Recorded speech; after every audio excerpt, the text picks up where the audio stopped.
So bago nga ako umalis mga kumartas, biglang dumating yung parcel ko. Sabi ko nga sa inyo, gagawa ako ng mamon ensaymada. Bago kasi ako gumawa ng mga gusto kong recipe, ino-order ko na yung mga gagamitin ko. So para talaga makatipid kayo sa online kayo bumili, wag talaga sa bayan. So pagkakita ko nga dito, parang naliliitan pa ako eh. 5 inches na nga to, tapos meron pa sumunod dito na 6 inches. Para sa akin mura na nga to kasi 12 pieces, 160 pesos lang. Tapos yung sumunod dito, 190, 12 pieces na rin yun. So parang gusto kong umorder ng mas malaki pa dito. Pero itong 12 pieces nga, saktong-sakto nga lang to sa oven ko. Kasyang-kasya lahat to kapag gumawa tayo ng mamon ensaymada. Pagkatapos nga niyan, umuwi na ako sa bayan kasi ang dadayuhin ko dito yung mamon liner. Meron kasing cupcake liner, merong mamon liner, pero mas malaki kasi yun. So nung college kami, dito kami bumibili ng mga pan-decoration sa cake. So walang pagbabago tita, magabok pa rin, charot. So kahit madumi naman yung labas niyan, kahit magabok na, kompleto naman sila dito. Tapos yung stock nilang bago nasa loob. Display lang talaga yung mga nasa labas na yan. Chinese nga ata yung may-ari nito pero kompleto lahat sila dito. Pero ayun nga, as a home baker na nagtitipid, sinasabi ko sa inyo, sa online na lang kayo bumili. Bumili nga din ako dito ng Cielo Plastic. Ayun nga pala yung pambalot ng ensaymada, mamon. Pero sayang talaga, dapat di ko na kinancel yung order ko sa online kasi mas makakatipid talaga ako. So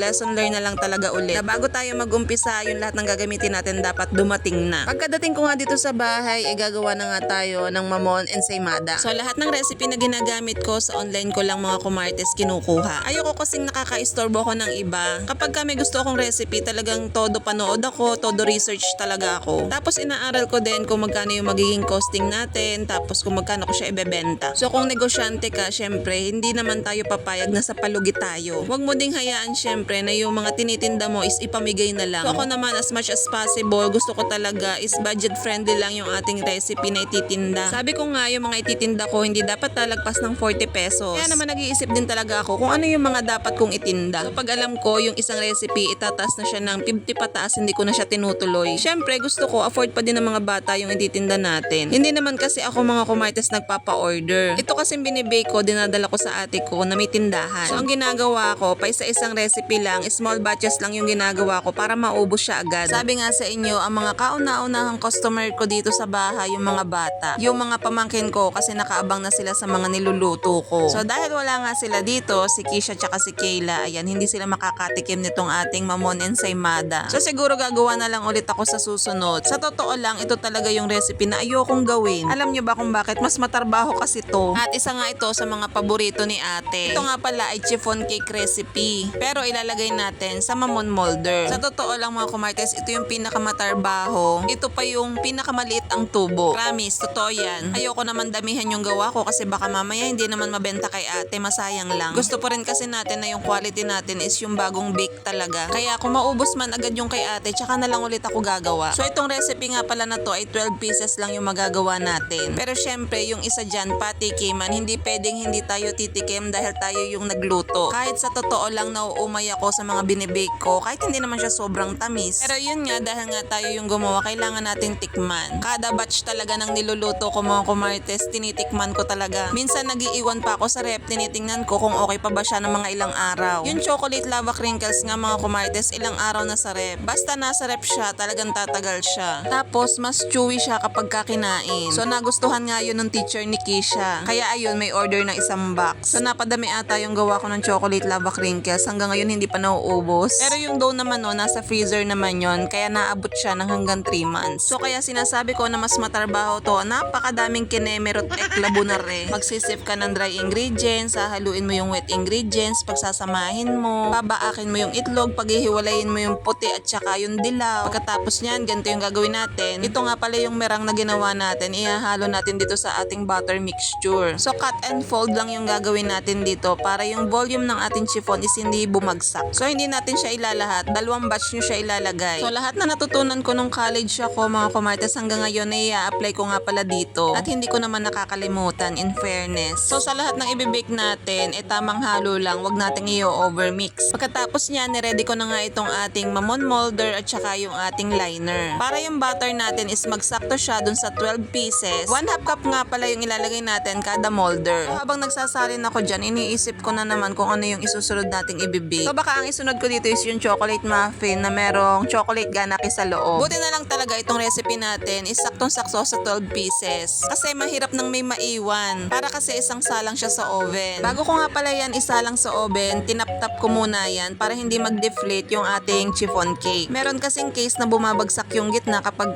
inilabas na siya sa oven. Kalabas nga niyan sa oven, itatap-tap ulit natin siya para hindi mag-deflate. Hindi ko na nga na-videohan kung paano ko siya balutin. Lagyan ko nga lang yan ng butter habang mainit pa at saka ng cheese. Medyo nahirapan lang ako kung paano siya ibalot. Nag-tutorial pa ako dyan. Cello plastic kasi yung ginamit natin dyan. Para sa akin kasi mas gusto ko yung ganitong balot sa ensaymada. So nag-costing nga pala ako dyan at ang kinalabasan nga is 35 pesos each nga pala ang benta ko dito. So syempre si ate may commission din dyan. Tamang kumita lang tayo ng kaunti, okay na. So yun lang, bye!